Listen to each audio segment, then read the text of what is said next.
There was once a story of a group of animals in the forest. Sa isang gubat, meron hong mga hayop na may kanya-kanyang tribo. The bears, they have their corner. The monkeys, mga unggoy, may sarili rin silang lungga. May kanya-kanyang tribo. The rabbits, meron din silang sariling tropa. Hindi sila nagpapansinan, away-away madalas, inggitan, parang hindi sila nagkakaisa.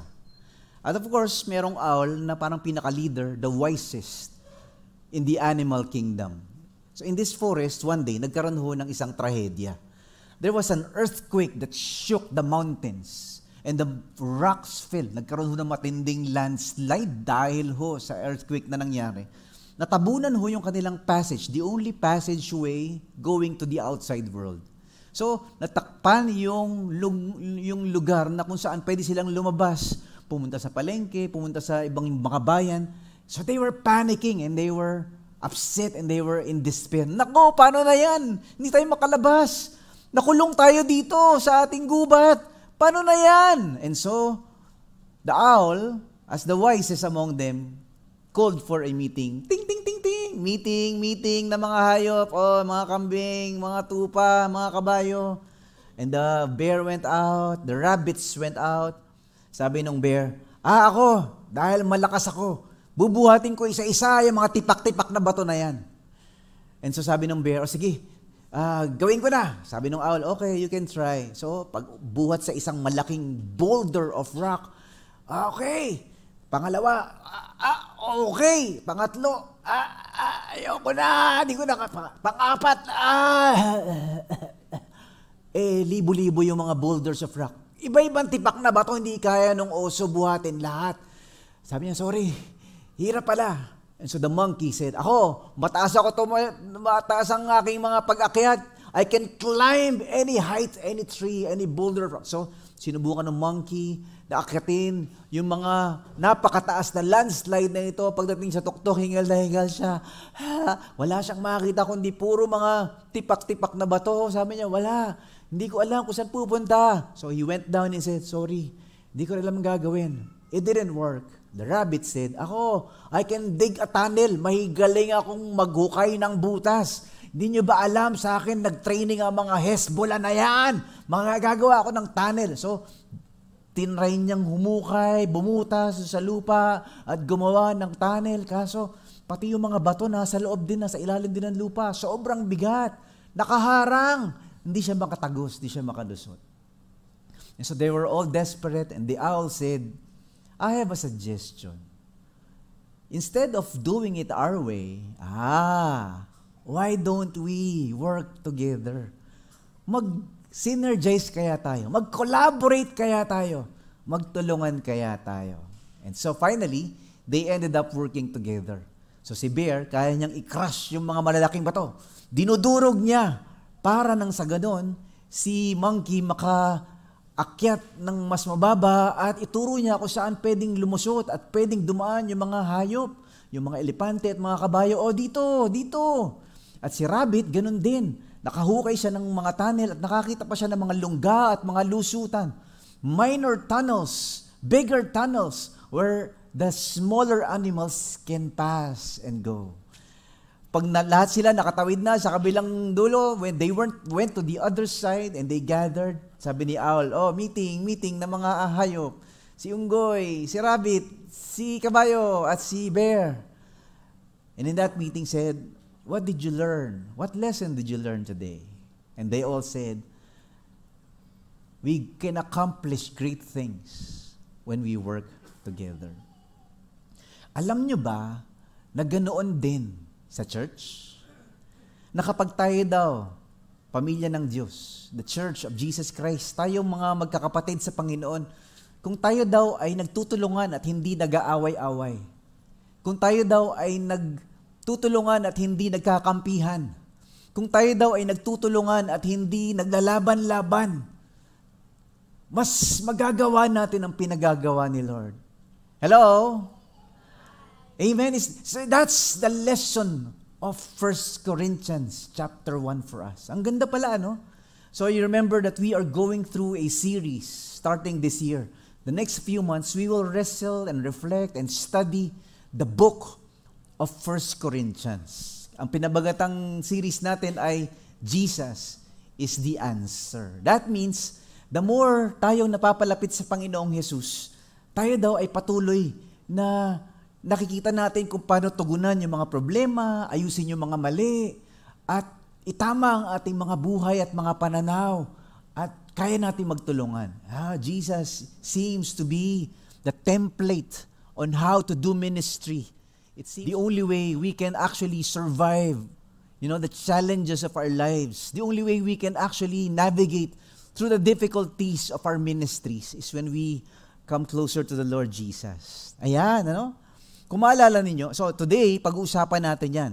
1 Corinthians chapter 1, paano maiwasan ang church divisions? Yan yung title natin. At ito ay makikita natin sa 1 Corinthians chapter 1, verses 1 to 17, pero the second part. Yan ang ating pag-uusapan sa umagang ito.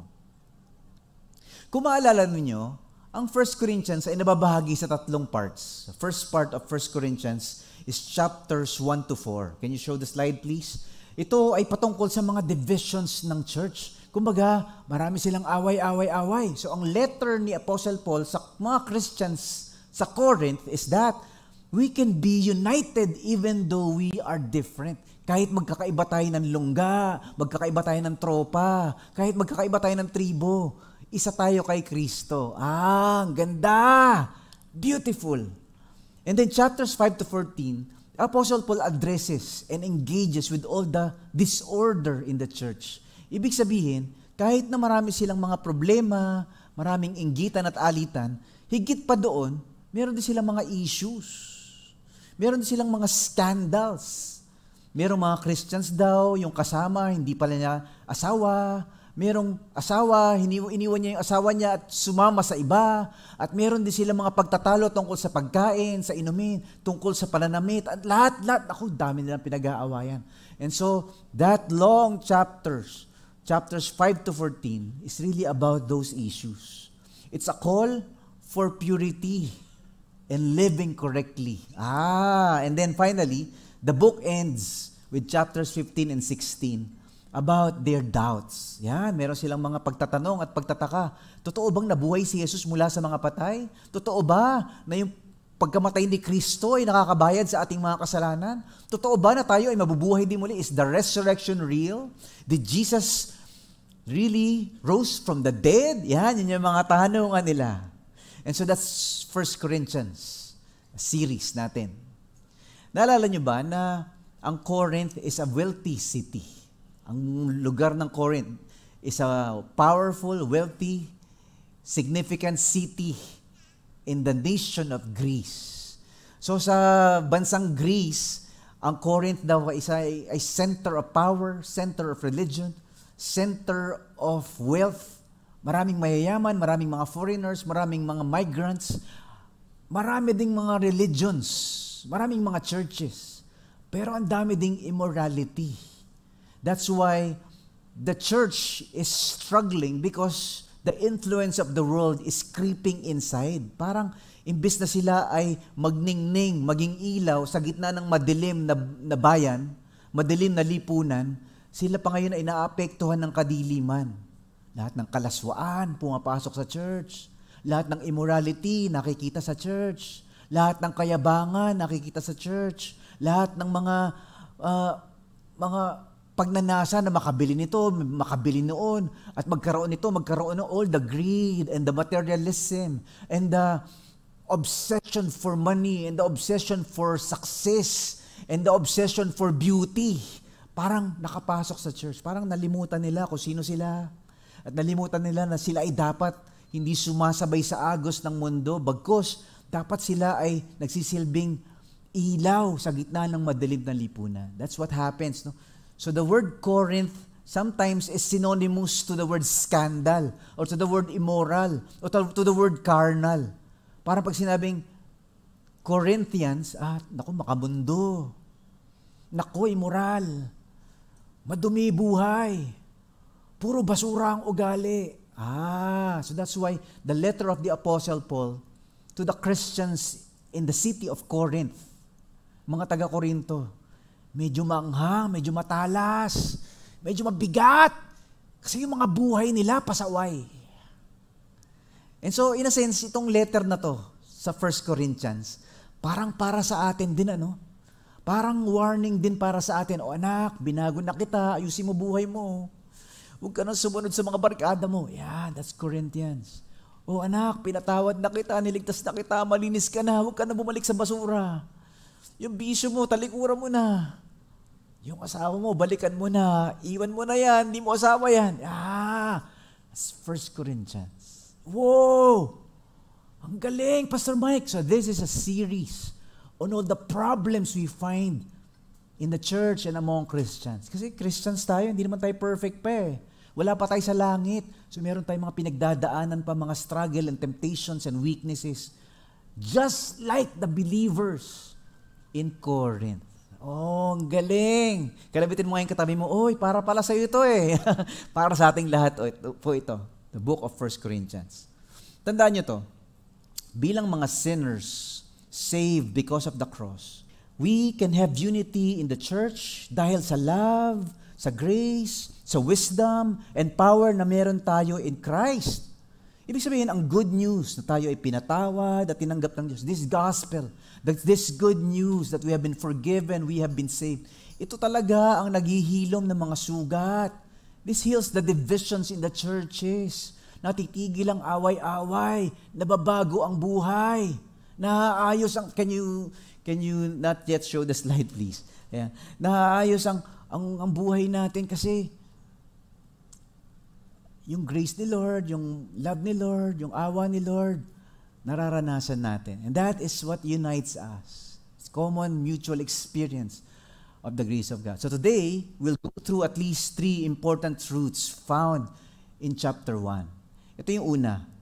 Unity happens when we have harmony with one another in Christ, not quarrels. Kapag nakikita natin na, magkapatid pala tayo, huwag tayo mag-away.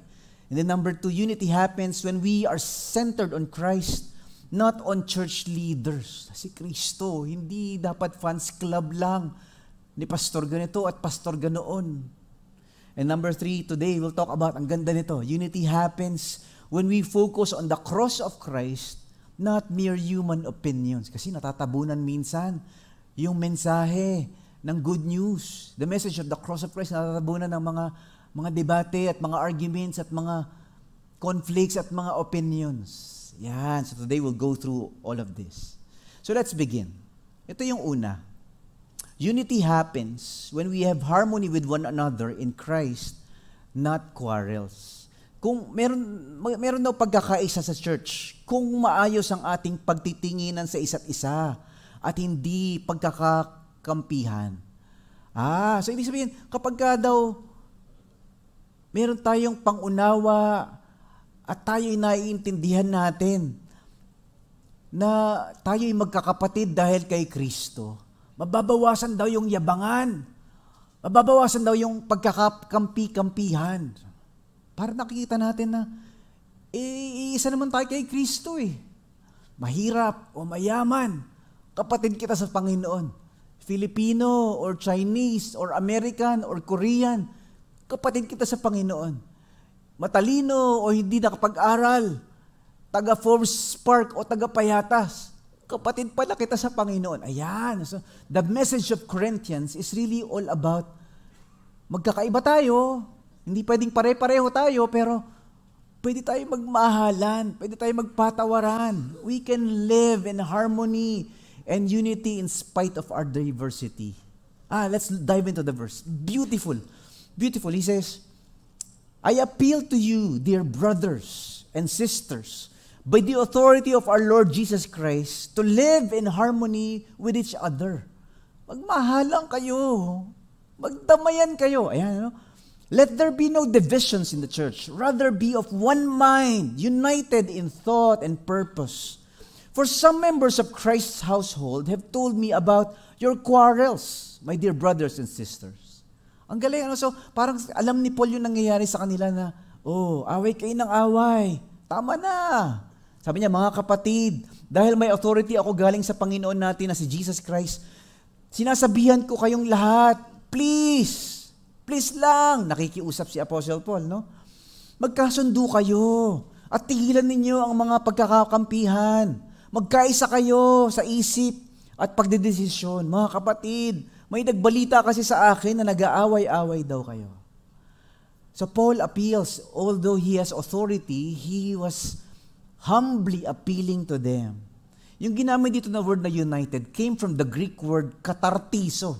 That's the word in using in mending nets. Kapag minsan daw napupunit ang lambat, they use the word katartiso, is ayusin, itahit, pagtahi-tahiin mo yung mga butas, yung napunit, hilumin, yung nasira, buuin. You fix what is broken by mending and by harmonizing. Yun, that's the word used here in Greek by the Apostle Paul.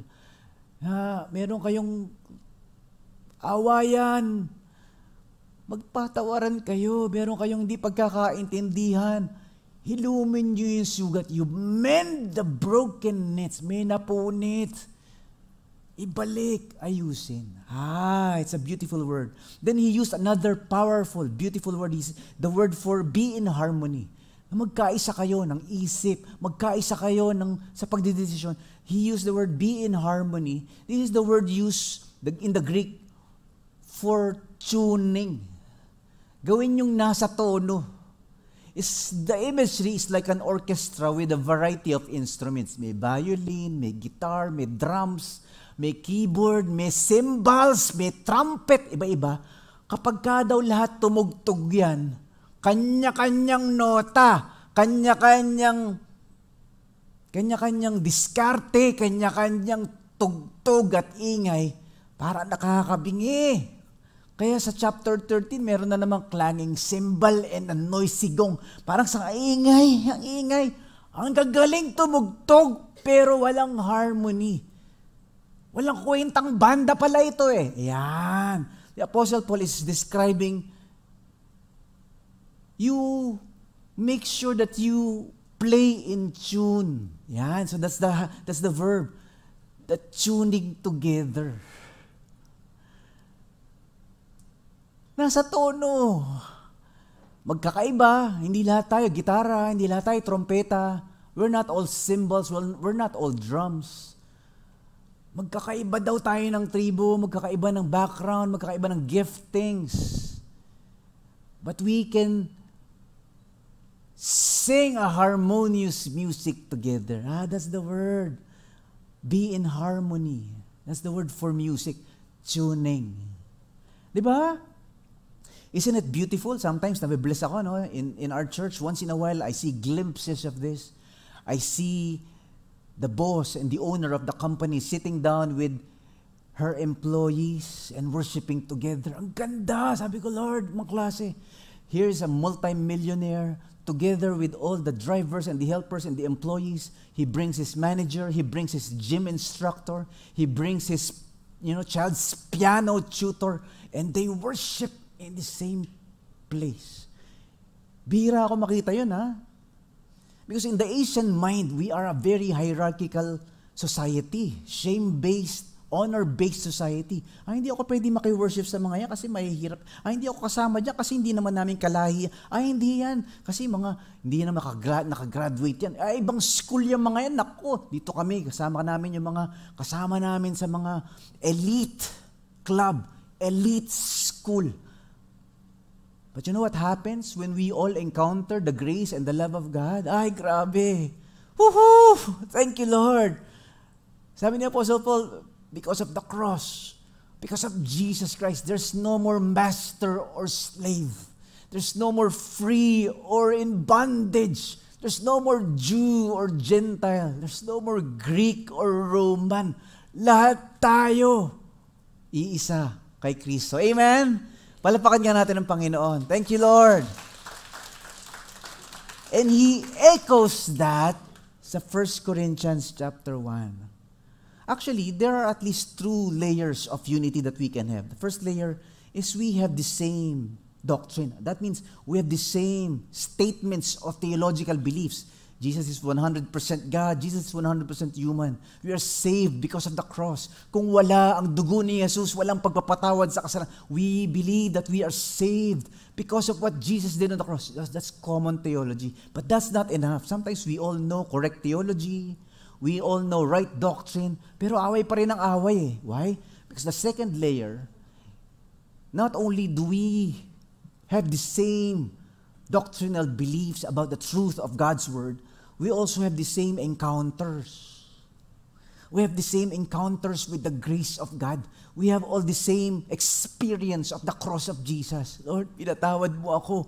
Kahit di ako karapat, we all have that. Lord, naawa ka sa akin, ang dumi-dumi ko, basura buhay ko, walang patutunguhan ng buhay ko. Pero dahil kay Jesus, ako ay binago. Ako'y pinalaya. Ako'y niligtas. And so we have that. And so we can show grace to one another. And we can show mercy to one another. Yung nag-scam sa'yo, kaya mong patawarin kasi pinatawad ka ni Lord. Yun ang budol sa'yo, kaya mong bigyan ng awa kasi binigyan ka ng awa ni Lord. That's 1 Corinthians. We can be in harmony because yung nanakit sa'yo, yung naglaglag sa'yo, yung nagbetray sa'yo, the person who broke your heart and betrayed your trust, you can forgive. You can show mercy and grace. Because God has shown all of us mercy and grace. Amen? Hello? Ay, grabe. Kalabitin mo yung katabi mo. Alam mo na. Magpatawad ka daw. That is the message of the Apostle Paul. Kaya nga sa Philippians, he also said this to the Christians in Philippi. Sinabi niya sa Christians in Corinth, sinabi niya sa Christians in Philippi, he said, then make me truly happy by agreeing wholeheartedly with each other, loving one another, working together with one mind and purpose. It's the same word. It's the word for harmony, same tune, different instruments, different giftings, same harmonious, beautiful tuning music. Don't be selfish. Don't try to impress others. Be humble. Thinking of others as better than yourselves. Sabi niya, kompletuhin nyo ang saya ko. Maging united kayo sa pag-iisip nyo at mahalin nyo ang isa't isa. Magkaisa talaga kayo na parang iisa lang ang puso at isip nyo. Huwag kayong maging selfish at huwag kayong magmayabang. Pride talaga no? Maging humble kayo at ituring nyo na mas magaling ang ibang tao kaysa sa inyo. The key to unity is humility. The key to unity in the church is when we have a mutual experience of the love of God, the grace of God, and the power of God in our lives. Yun lang talaga. Walang pwede magmayabang, mas magaling ako sa'yo mas matalino ako sa'yo mas gifted ako sa'yo. Yun ginagawa ng mga Corinthians. Kaya yung a chunk of the whole book, the whole letter, is about spiritual gifts. Ang gagaling nyo nga, ang dami nyong gifts. Hindi naman kayo marunong magmahal. Walang kwenta yung mga gifts nyo. Walang mga kwenta yung mga galing ninyo at talino ninyo. Hindi kayo marunong magpatawad. Hindi kayo marunong magpasensya. Without love, you're just noisy instruments. Eloquent, intelligent geniuses who do not know how to love. Oh, that's 1 Corinthians for us. Ito naman yung pangalawa. Apostle Paul says, unity happens when we are centered on Christ, not on church leaders. Ibig sabihin, sabi niya, merong pagkakaisa kung nakatingin tayo kay Christ at hindi sa mga leader ng simbahan.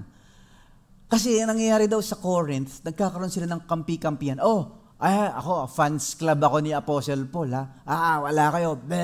Ako, fans club ako ni Apostle Peter. Mas magaling yata ito. Ako, fans club ako ni Apollos. Church leader namin niya, Deacon Apollos, matalino. Wala kayo sa akin. Wala kayo sa lolo ko. Ako, fans club ako ni Jesus. So lahat sila mayayabang. Hindi naman masama na magkaroon ng fans club, di ba? Sometimes we have pastors who we prefer to speak. Sino ba speaker? Yan, gusto ko yan. I love Pastor so-and-so when he speaks. Sino ba? Ako, dito ako. So, Hindi naman masama yun. All of us, I have preference. In YouTube, I follow certain preachers and certain teachers that I like. No? So parang sabi ko, wow, this is brilliant. This is solid. Ang galing. So I follow the podcast. I follow the person more than the others. Siyempre, mayroong mga iba na, grabe naman, kakaantok naman to. So that's normal, right? Mali ba yun? Hindi. Pero ang mali, nagyayabang na tayo. Kaya sabi ni Apostle Paul, huwag kayo mayabang. Let's read. Sabi niya, some of you are saying, I am a follower of Paul. Others are saying, I'm a follower of Apollos. Apollos is a church leader in Corinth. Matalino, theologian. Some of you are saying, I follow Peter. Or I follow only Christ. Yabangan, ano? Has Christ been divided into factions? Was I, Paul, crucified for you? Were any of you baptized in the name of Paul? Pinapagalitan niya na. Of course not. Sabi niya, ganito kasi, iba-iba daw ang sinasabi niyo. May nagsasabing si Paul ang sinusunod ko. O kaya kay Apollos ako. Ako naman, kampi ako. Isa naman ako kay Peter. Tapos yung isa, si Christ ang sinusunod ko. Bakit? Nahati ba si Christ? Si Paul ba ang pinako sa krus para sa inyo?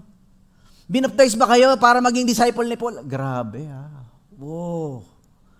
Pangklase. So, Paul is rebuking them and correcting their attitude. Mali. Kung sa church natin, parang, kay Pastor Mike ako. Dito, magaling ito. Kay Pastor ganito ako. So, meron daw ganunan. Sabi ni Paul, kung ako yung susulat nito, sabi niya, bakit namatay ba si Pastor Mike para sa'yo? Napako ba siya sa krus para sa'yo? Apostle Paul is telling them, okay, mayabang. Hindi naman si Paul lang namatay hindi naman si Peter ang namatay para sa inyo. Hati-hati ba ang katawan ni Kristo? Chinap-chap nyo na ba siya parang lechon? Hindi naman Yun. Dahil hindi hati-hati ang katawan ni Kristo, kayo, magmahalang kayo, kayo magyabangan. And that is the message of 1 Corinthians for us. Pride is the root of all divisions. Nasaktan ng ego, nasaktan ng pride, ayaw nang tumabi, ayaw na makisama sa grupong ito, minark na, ni-red flag na, binabash na yung grupong ito. Magkakapatid naman tayo sa Panginoon. And that is why the Apostle Paul encourages them. It's not the leader that you need to fall in love with. It's not the pastor that you should glorify and honor. It's the God. It's Jesus Christ Himself who loved us and gave Himself for us. Amen? There was a story of a soldier who went to war. So itong sundalong ito, sumugod sa gera, meron siyang iniwan sa kanyang sa kanyang village na sweetheart niya, girlfriend niya. In fact, fiancé niya na. During those time, nung panahon namin at panahon ng mga lolo nyo, walang email, walang text message. Meron bang period in our history na walang email? Yes, wala. So they actually use an actual literal physical paper and pen. What kind of world is that? Yes, meron nun, panahon namin. Walang email, walang text message, walang Viber, walang Telegram, walang Messenger. And so this soldier who went to war was writing to his sweetheart almost every day. So susulat siya, sweetheart, mahal na mahal kita, miss na kita. Sana nandito ka rin kasama kita sa gera, pareho tayong mamatay. And on and on. So talagang very romantic, no? So nakakatuwa. And so tutupin niya yon. So nung unang panahon, didilaan. Pastor Mike, what kind of world is that? So yung mga anak ko, yung mga pamangkit ko, hindi na alam yun. Didilaan. Tapos lalagyan ng pabango. Di ba? So, and then you send it through a person called a postman. May kartero.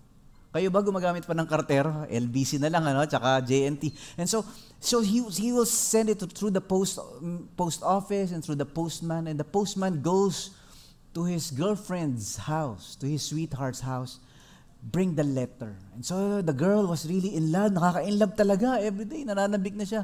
Saka kita na tayo, ang gaganda naman ng letters, ang sweet-sweet naman and very romantic. So after several years, fighting in the field, he was finally able to come home. Uwi na. Yes, I will finally see my sweetheart again. See my love again. And we will get married. Pag uwi niya, he was broken-hearted. He was discouraged and depressed. He found out that his fiancé, yung sweetheart niya, is now married to somebody else. Ang pinakasalan ng babae is the postman. Pinakasalan yung kartero. Na in love dun sa tagadala ng sulat. Hello? Kasi nga, na-in love siya dun sa sulat eh. Wala naman siya matang tao kundi yung kartero. No siya in love, thank you. And then, kababalik ako kasi, I'm looking forward na makita kita uli. And then, at sila ngayon na nagkatuluyan. Guys, this is 1 Corinthians. Sabi ni Apostle Paul, huwag kayo ma-in love sa kartero. Huwag kayo ma-in love sa pastor. Tao yan eh. Nagkakamali yan. Hindi yan ang namatay para sa'yo. Whoa! You fix our eyes on Jesus Christ, not on the leaders, not on the pastors, not on the people in the church. Hi! Ay, grabe na to! So Paul is saying, huwag kayong makisunod sa mundo na mayroong tagasunod nito, tagasunod noon. Huwag kayong mag-away-away dahil iba yung sinusundan mong leader. Parang election lang yan, ano? Mayroong mga Christians na bumoto sa Unity Team. May mga Christians na bumoto naman sa, ano ba yung kay Lenny? Angat Buhay. Di ba? Angat Bansa. And so, may bumoto kay Isko, may bumoto kay, sino ba binoto ko? Oh, secret. Aawayin niyo ako eh. Sabi ni Apostle Paul, yes, we prefer to follow certain leaders, certain pastors, certain preachers, and that's okay. Pero pag nagyabangan na kayo, yung feeling nyo, kayo lang ang magaling, kayo lang ang tama, kayo lang ang patungong langit, lahat impyerno bukod sa inyo pag di sumapi sa inyo. Hindi maganda.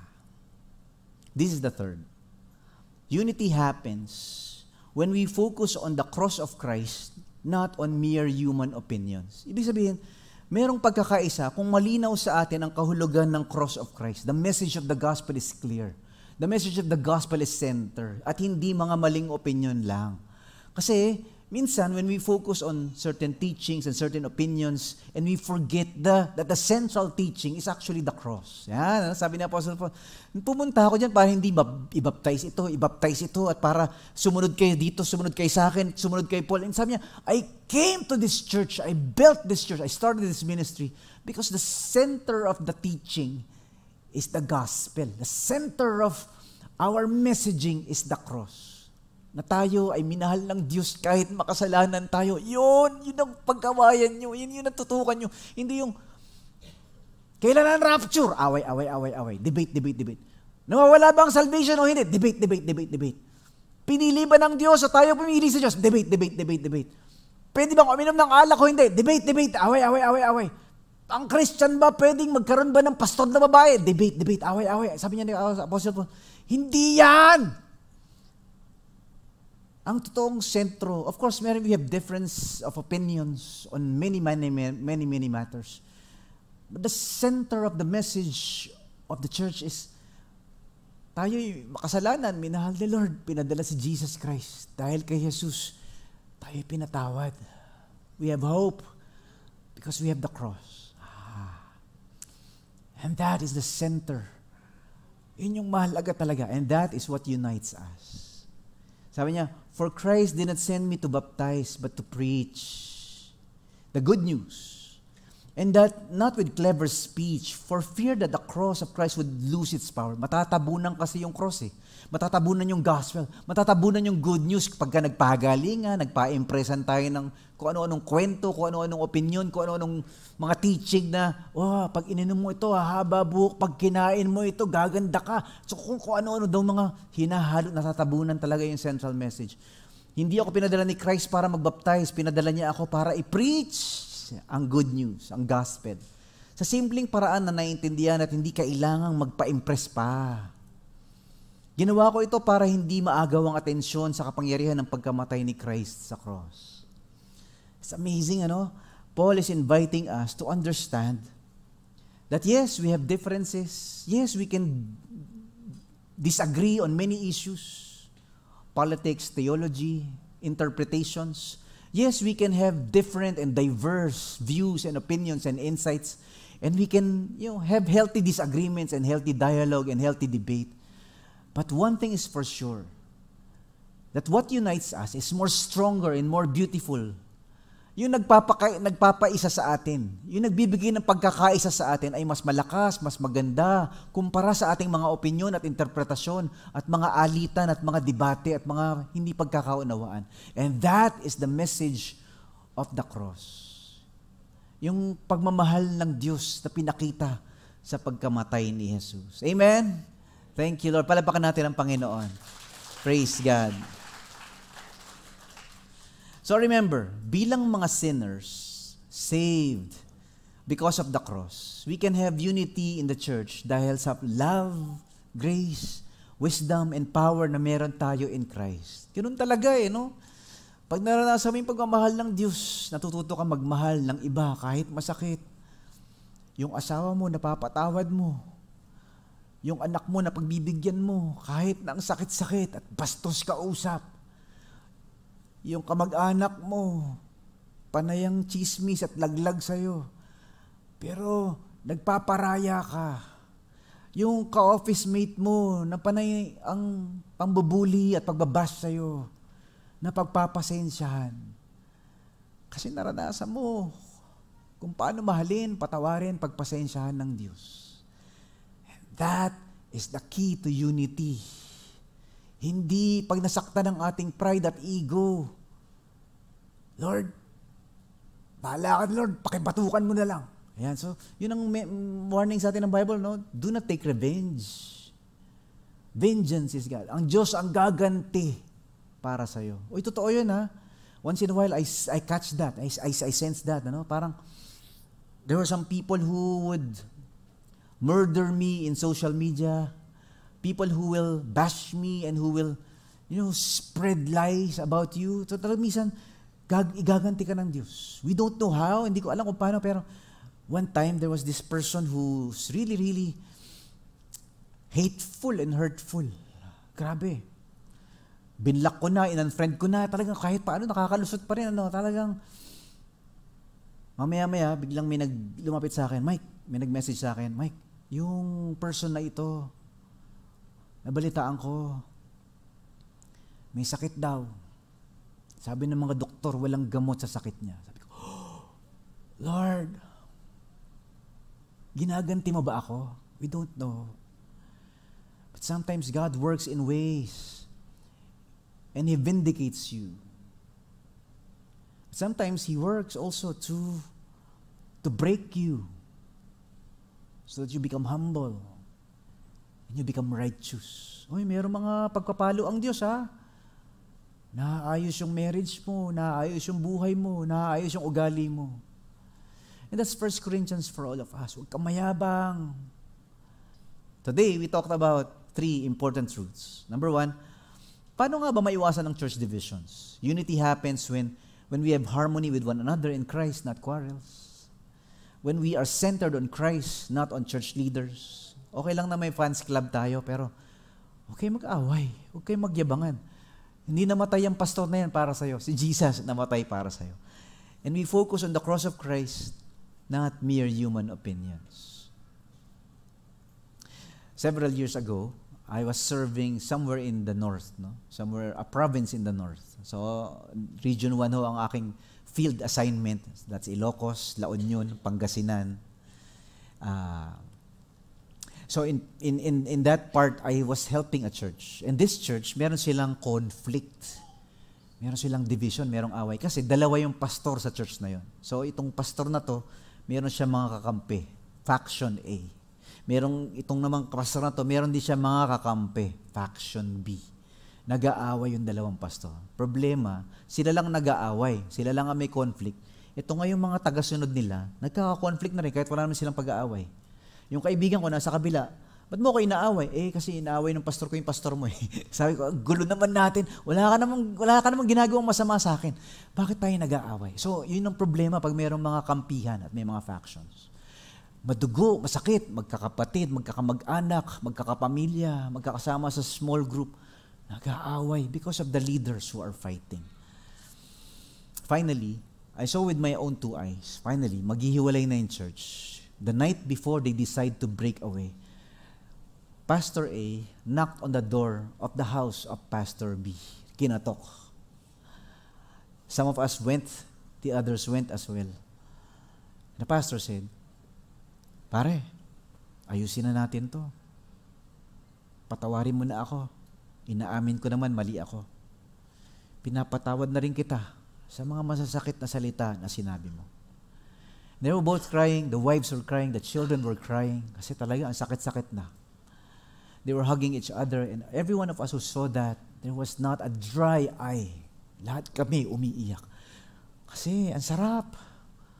Kapag ka magkakapatid, tinabi yung yabang, tinabi yung inis, tinabi yung sugat, at nagmahalan uli. That's 1 Corinthians for all of us. Magmahalan kayo. Minahal kayo ng Diyos. Magpatawaran kayo.